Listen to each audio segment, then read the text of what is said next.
Hey guys, what's up? It's Dave. I am continuing on the restoration of my 1973 Honda TL125 vintage trials bike. Bike's coming along great. I'm at the point now where I have to address the exhaust system, and this is going to be maybe the most challenging part of this restoration. And I've got to work with, here's what I have to work with, the original exhaust system on this bike, which is awesome. I mean, these things are rare, very difficult to come by. I mean, you can find a muffler part a lot of times, but you can never find the spark arrestor on the very end. And I'm trying to keep this thing vintage looking. I could go out and buy a Sammy Miller exhaust for this bike. It's not the original. It's obviously not correct for a vintage bike. So I'm going to try to fabricate some kind of a silencer, from this part on for this bike. I mean, here's what I want it to look like. Took a picture of the best that I could come up with. I mean, it's hard even to find pictures of this thing. They're so rare because they've all rusted and nobody makes them anymore. So I bought a couple of pieces of pipe. Got a 2-inch piece of pipe that I'm going to use to rebuild, the fat part of the silencer or spark arrestor.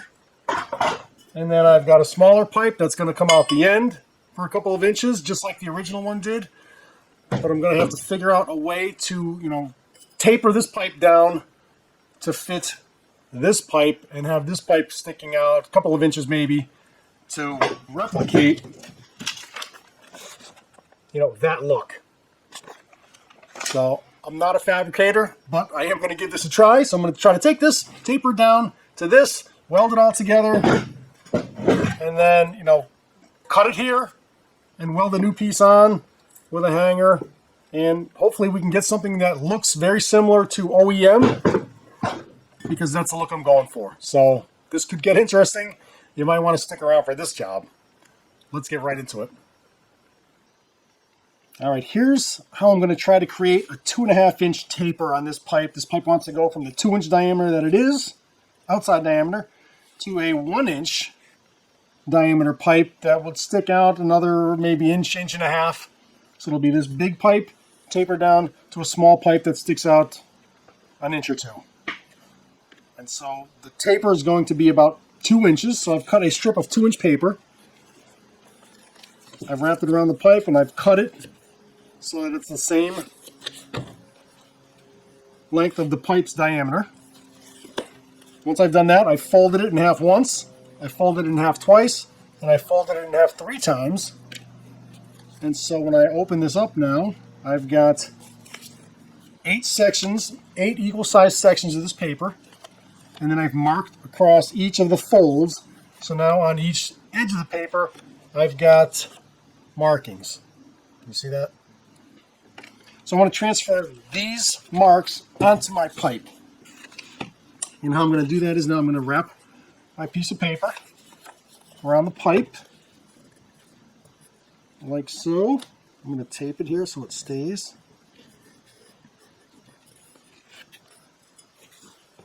So now I've got this,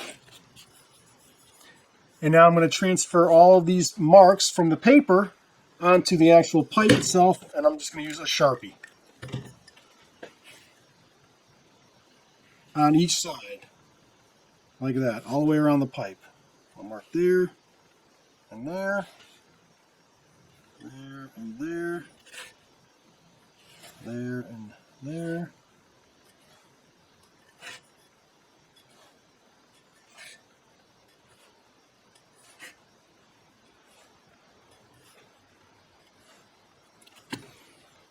And so now I've got those marks. And I'm also going to mark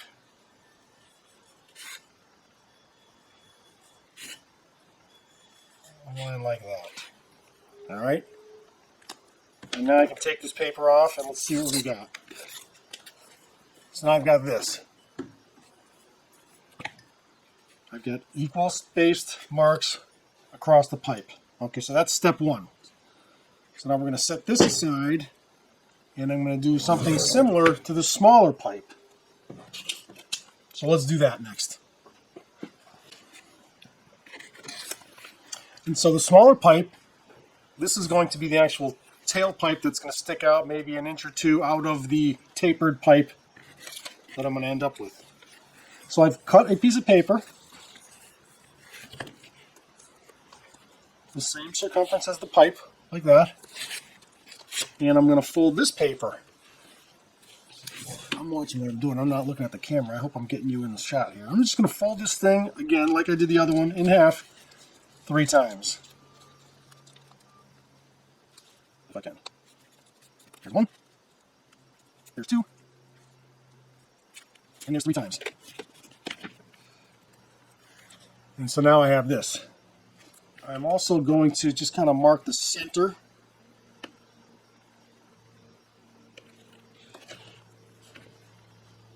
And now I'm looking at that. So now I'm going to take this piece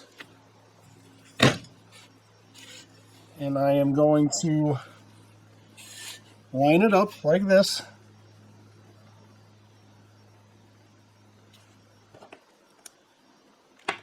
And I'm going to mark each side of it like that.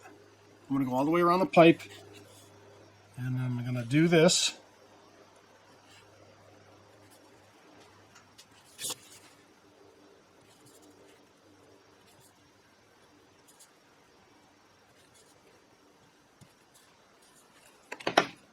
And so what I end up with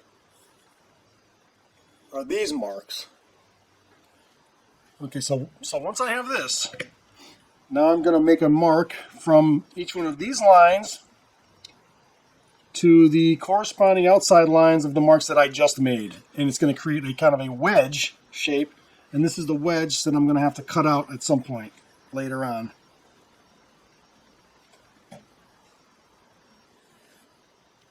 Okay, now after I've connected the spots that I want to connect, it looks something like this. We've got the original 2 spots that I made, that one there, and this one. And then I made a spot on each side, and I've drawn lines. And now I'm going to cut these lines, and then I'm going to remove that section that's got the X on it.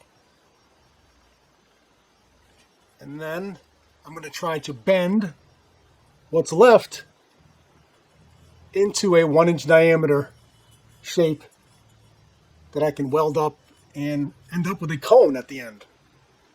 So let's start cutting these lines and see what happens.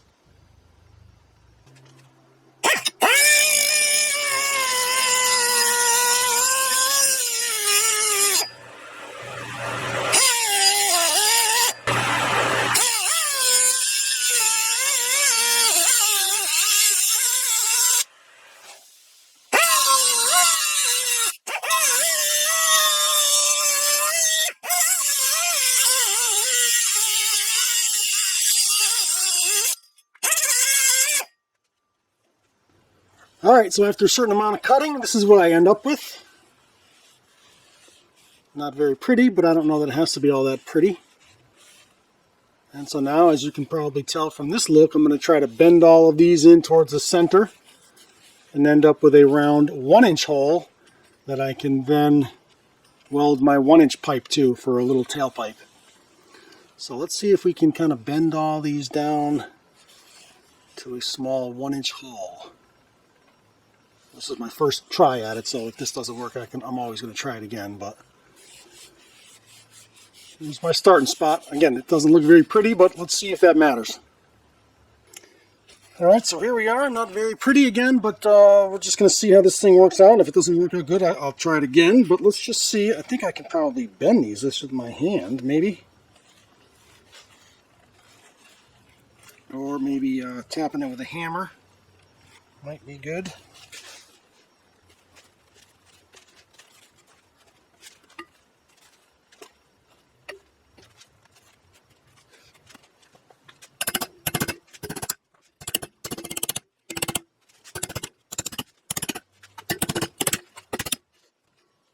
I can tell already from this that these gaps are way too big and I'll never be able to fill those gaps with weld. But we're going to see how this looks and then see what the second try may take. I might need a smaller, thinner cutting wheel perhaps, or a different kind of cutting tool. But let's go back to the table and see how ugly this really is. Alright, so I think I need to open this up a little bit, and I'm just going to try to see if I can't pry each individual finger up a little bit. They bend pretty easily.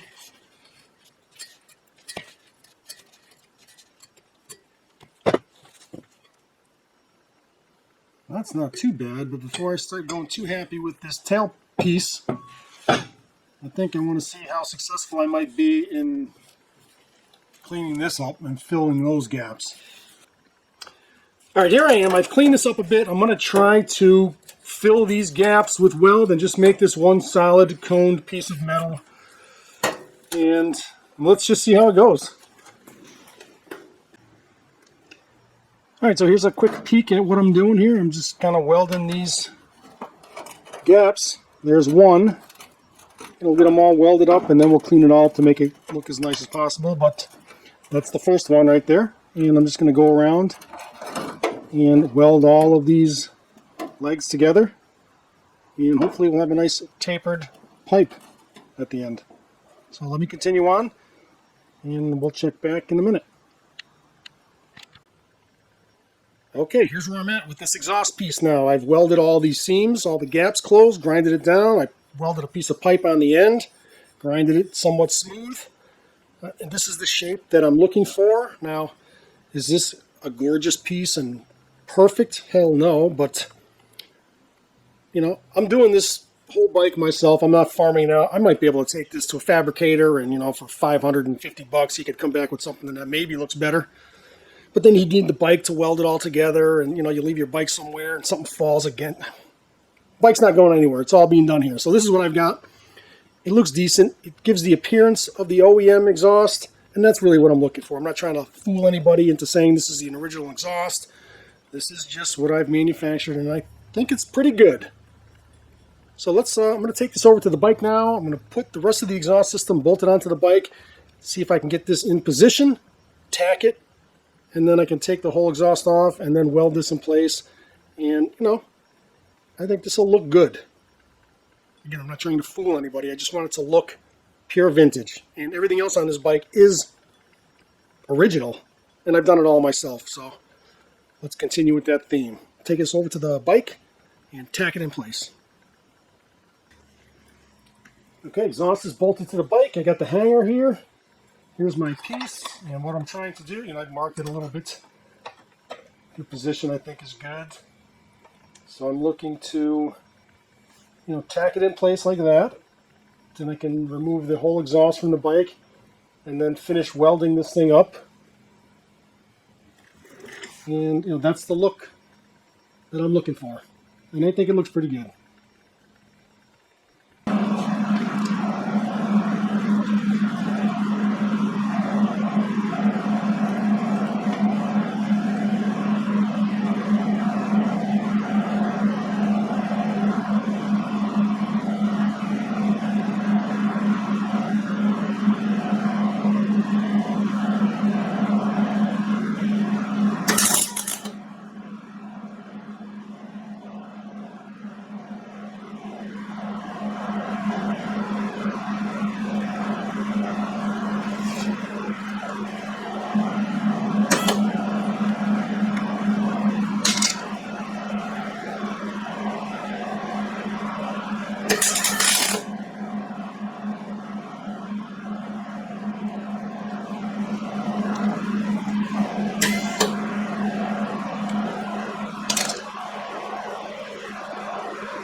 Alright, that should hold it in place. Now I can remove it from the bike and weld on the piece, and I know when I put it back on the bike it should fit perfectly.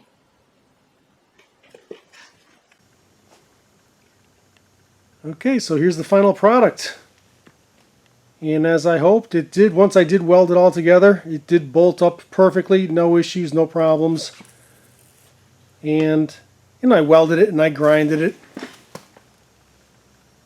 Is anybody going to think that's an original Honda part? No, but I'm not going to not trying to fool anybody. I just wanted that look. And there was no other options. Couldn't do anything. So I think it looks great. Actually, once it's painted black, you won't be staring at it so much. I think it's going to look just fine. So of course now I have to clean it all up and paint it. But once I'm done with that, I think it's going to look pretty good. So appreciate you hanging out and watching this thing to the end. There you go. The spark arrestor for my 1973 Honda TL125.